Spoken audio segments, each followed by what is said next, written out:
I'd like us to turn quickly our Bibles to Genesis chapter 1, from verse 1 to 4. And I ask that you indulge me. I know we've read this several times. I know I've shared this before. But God keeps taking me back to this place. And anytime he gives me a word, he links it to the real reason, the inner core, the main point he was trying to lay out the creation. And I read again. In the beginning, God created the heavens and the earth. The earth was without form and void, and darkness was on the face of the deep. And the Spirit of God was hovering over the face of the waters. And we pick verse 3 and stick on verse 4. Then God said, "Let there be light." And there was light. And God saw the light, that it was good, and God divided the light from the darkness. Again, God said, "Let there be light," and there was light. And God saw the light, that it was good, and God divided the light from the darkness. I'm reading this morning from the NKJV. And every time we talk about light, I know the first thing that comes to mind is the sun. And the sun is good. It helps with life, vegetation, plants, food. And no matter how hard we complain sometimes, if they throw you into a cold environment, you'd rather come and enjoy the sun in Lagos.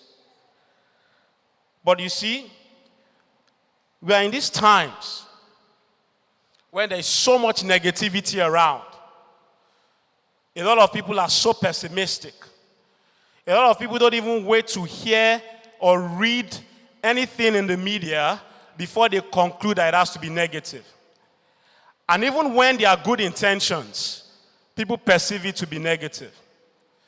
So around us, there is a lot of emphasis, there is a lot of focus, there is a lot of pressure, there is a lot of demand on what darkness does.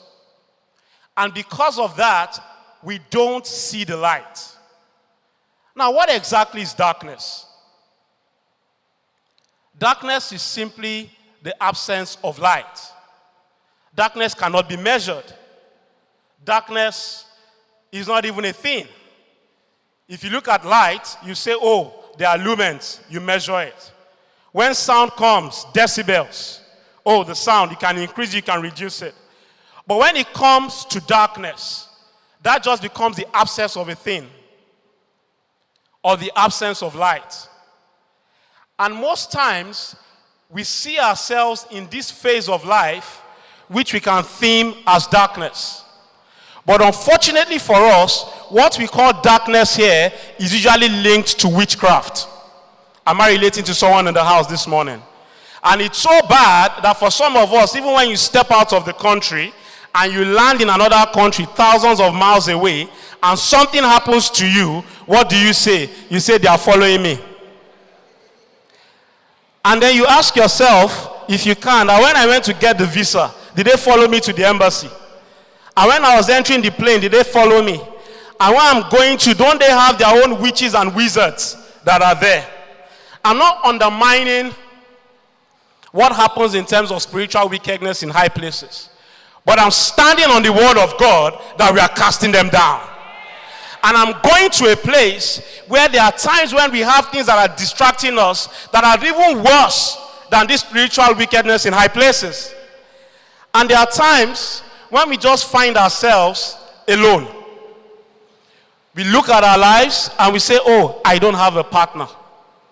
We look at our lives and we say, this time 2 years ago, my business was moving. My business was thriving. And because everybody has said there is recession, what do we claim? We say it's because of what? Recession. And then we look back and we say, oh, if it's not because of recession, if it's not because of one thing or the other that we can point our fingers at, we now lock ourselves in a shell. So people can see us smiling. People can see us looking good. People can see us with all the wonderful makeup. But deep down inside, we know that there is a form of darkness. Now, maybe darkness is a deep word to use, but it just shows the gravity of how sometimes we forget the power of the light that has been freely given to us. And I'd like to theme the message this morning, remembering the light. Remembering the light. Because as long as we can remember the light whenever we're in a place of darkness, then we know that indeed we will stand on the word that when the light comes, darkness cannot comprehend it. You know, when you step into a room and it is dark, instinctively, it doesn't need to be your house. What do you look for? You look for the light switch. And you go there, you switch it on.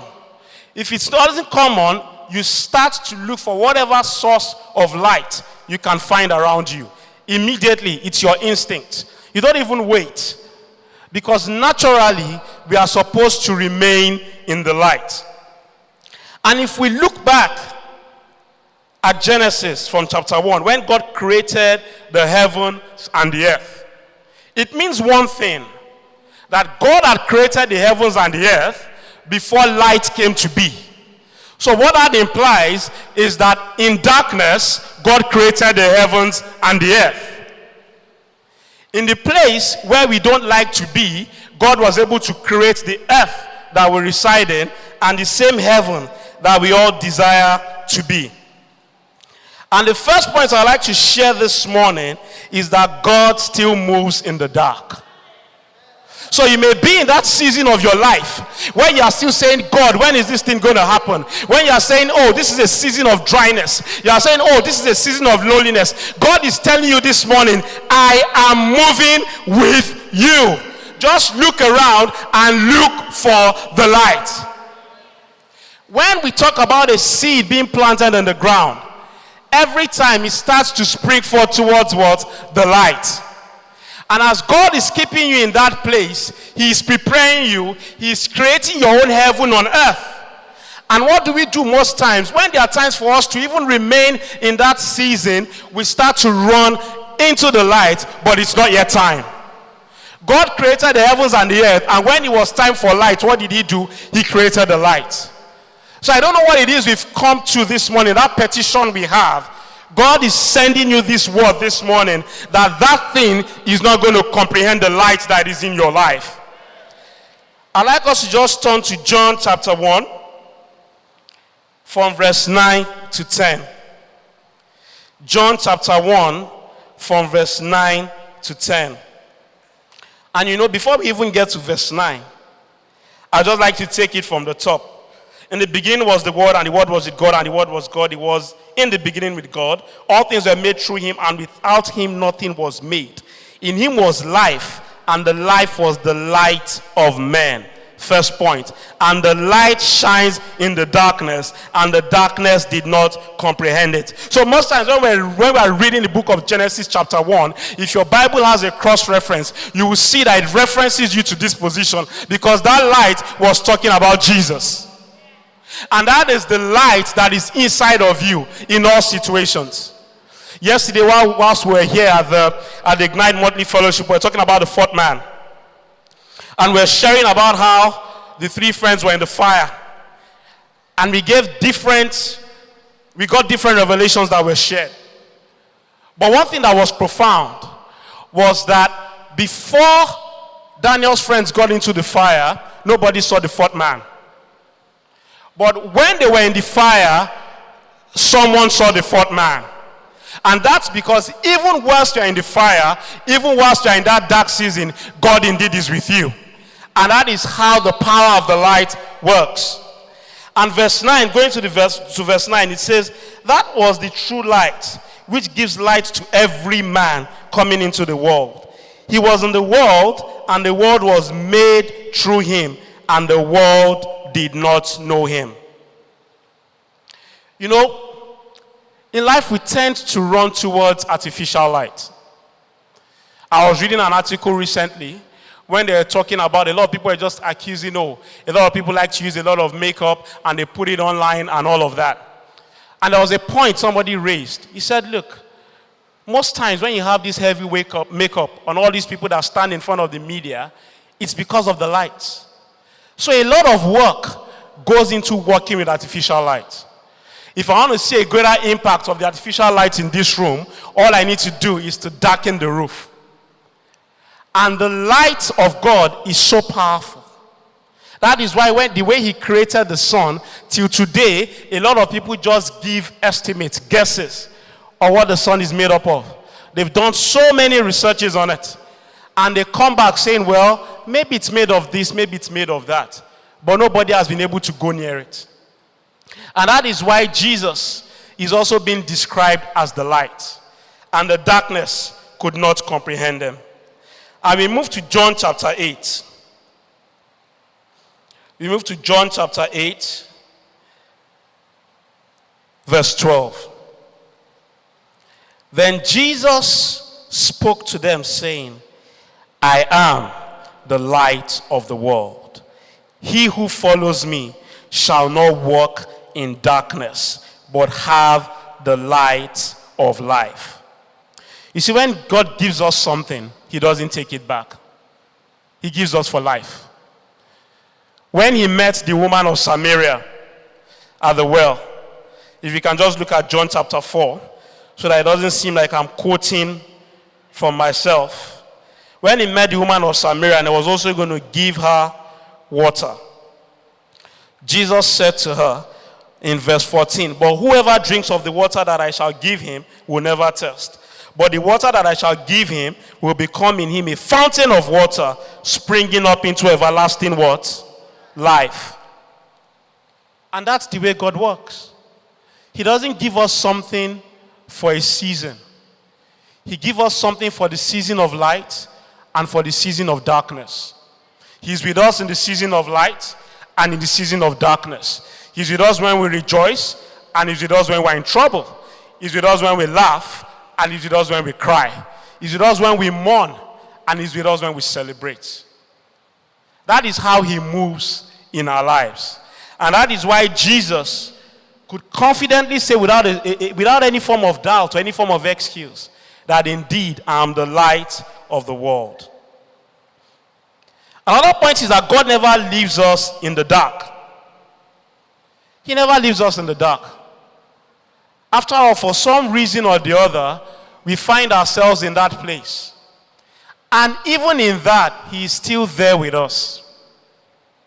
He is still there saying, look, you got here, maybe by your own making, but I will never leave you nor forsake you. That is how great my love is towards you. And if we look at the kind of people Jesus reached out to, and we have all those records in the Bible, there were people that were lost in the dark. They were not just in the dark, they were lost in the dark. And what I mean by lost in the dark is that they had no idea that they were in the dark. There was a time when he was talking about Galilee.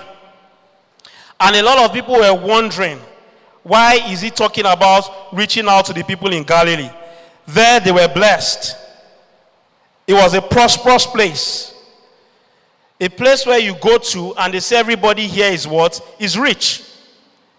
And most times when we go into that land, you see that even in the midst of all of that, there are people that were lost in darkness. And if we look at Matthew chapter 4, verse 15 and 16, it said, the land of Zebulun and the land of Naphtali, by the way of the sea beyond the Jordan, Galilee of the Gentiles. The people who sat in darkness have seen a great light. And upon those who sat in the region and shadow of death, light has dawned. You know, sometimes I just look at life and I wonder the kind of battles we fight, the kind of battles we face. And we laugh about it. We joke about it. And I keep on telling people that darkness is not powerful. What it does is it only instills fear. And as long as you can overcome that fear, there is nothing God cannot use you to accomplish. The other point I'd like to highlight here is on darkness not being able to comprehend God's light. And I will use one of my favorite illustrations in the gospel. If we can kindly turn our Bibles to Acts chapter 9, from verse 1 to 9, where we look at the story of the conversion of Paul. And this is so profound because this is the person who has written half of the New Testament. And if you missed the title again, it's called Remembering the Light. Acts chapter 9, then Saul, still breathing threats and murder against the disciples of the Lord, went to the high priest and asked letters from him to the synagogues of Damascus, so that if he found any who were of the way, whether men or women, he might bring them bound to Jerusalem. And as he journeyed, he came near Damascus, and suddenly a light shone around him from heaven. Then he fell to the ground and heard a voice saying to him, Saul, Saul, why are you persecuting me? And he said, who are you, Lord? Then the Lord said, I am Jesus whom you are persecuting. I am Jesus whom you are persecuting. It is hard for you to kick against the goads. So he, trembling and astonished, said, Lord, what do you want me to do? Then the Lord said to him, arise and go into the city, and you will be told what you must do. You know, it's strange that this is someone who was crucifying, who was killing, who was murdering the followers of Jesus. He was murdering all these people. And that was the word the Bible used. There was no mercy. And everybody was afraid of him. And yet, when he met Jesus, he didn't know who he was. So you see that he was just going about this, probably looking at the history of his childhood, the way he was brought up. Till today, a lot of the Jews don't believe Jesus has come. They are still waiting for him. If you've been to Israel, they will tell you. They are still waiting for him. And he probably found himself in that line. And every time I think about this, I always tell people that we never know who God can use. If Paul, or then he was Saul, and this was his conversion story, was just going and just one encounter with Jesus. Now I want to highlight one thing. He was traveling during the day. He was walking around during the day. And then the light came from heaven. And the light was so bright. And the light beamed on him. And I keep on telling people that once the sun is out, I can't think of any other light that would come, that would shine so bright and will be able to bring someone into the knowledge of Christ except the light of the world himself. And I was looking at the life of Paul. And I wrote this down, religion and relationship. Religion is laid down for you. Relationship is up to you. So then Saul found himself in the place of religion. And religion is not bad. Just that sometimes we focus more on the religion rather than the relationship.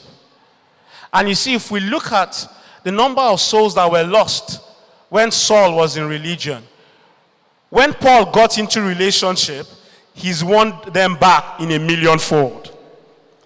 And that is why every time we have to remind ourselves that what Christ came to do for us is this relationship and to restore us back to the light. The next one I want to highlight here is God straightens confusion in the dark. God straightens confusion in the dark.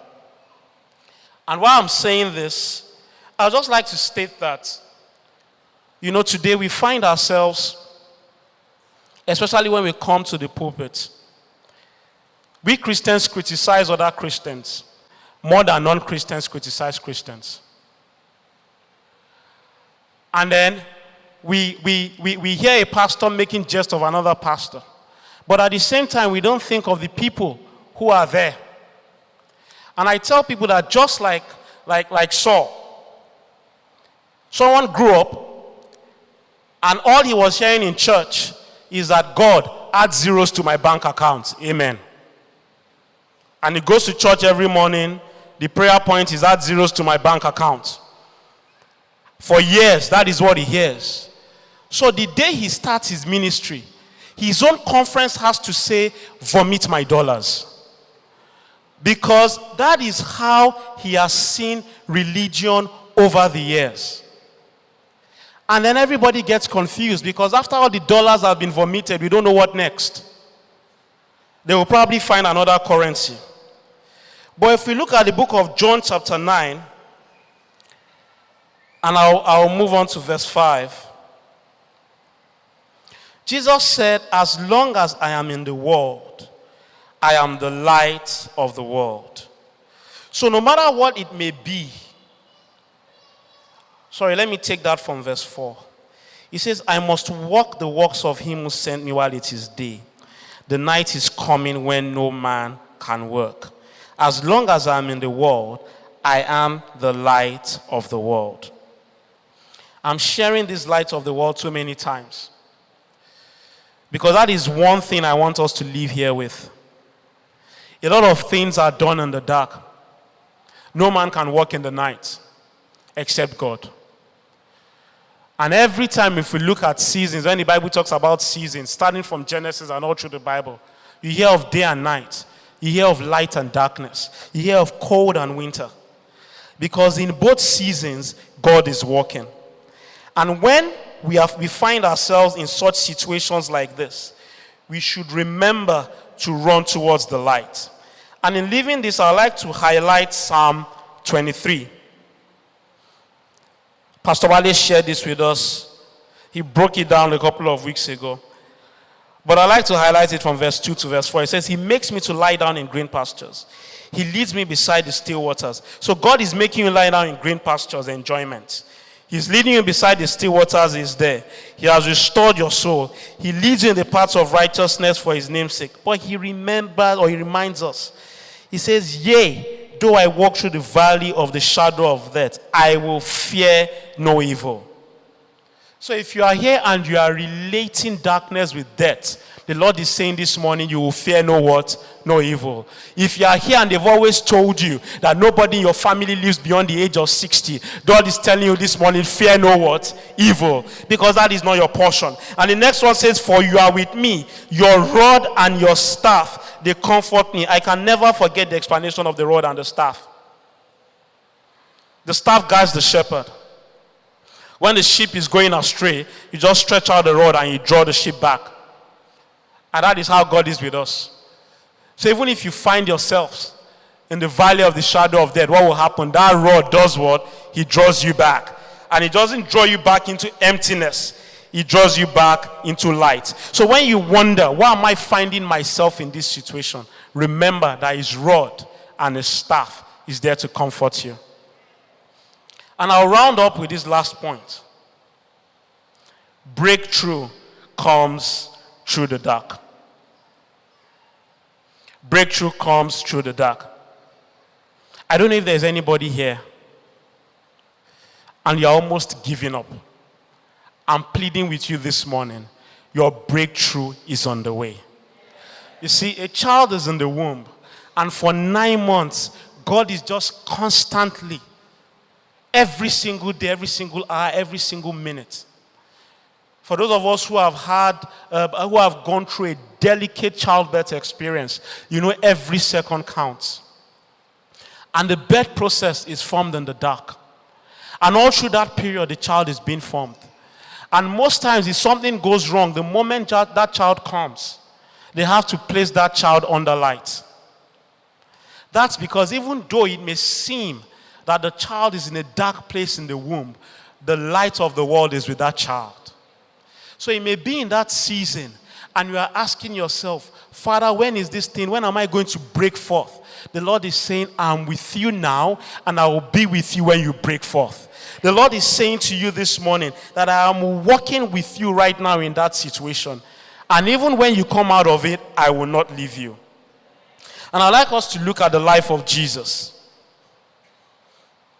Because everything is always about Jesus. And to remind us that if we look at what happened in the story of the children of Israel when they were living in Egypt, and when the 10 plagues were sent, before the very last one that made Pharaoh give up, God sent darkness.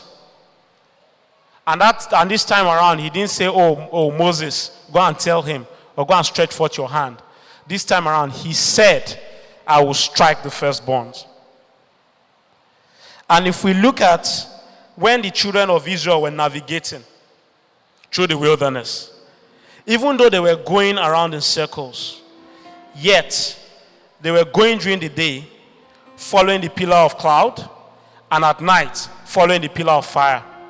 And you see, the thing about their journey is most times we laugh at them that, the journey of a couple of days took them 40 years.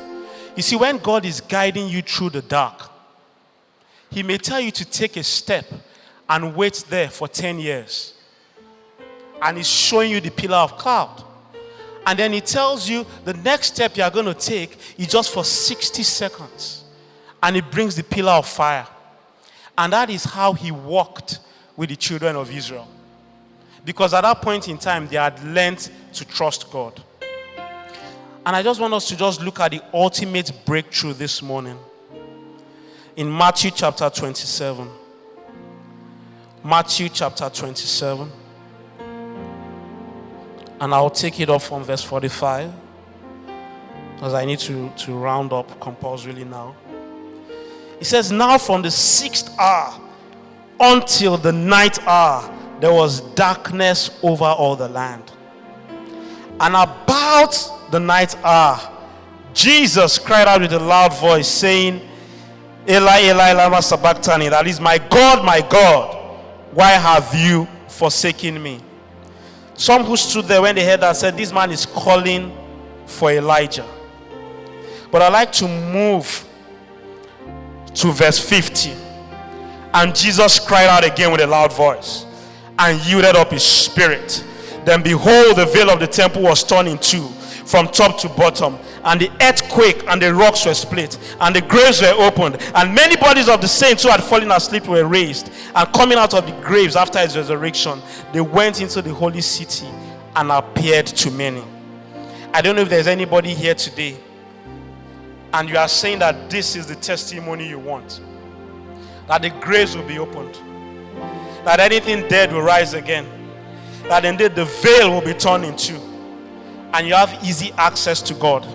I just ask that we rise on our feet this morning as we just go into a time of prayer as we round up. As we just go into a time of prayer as we round up. And if there is any area, any aspect of your life that you have been saying, God, when will this thing be? And you have looked back, you have not been able to see God in it. I just want you to start saying, Father, I speak your light into that situation. That indeed the light of the world is being made manifest in that situation. Thank you for watching today's sermon. Subscribe now to get an update on when the latest sermon arrives.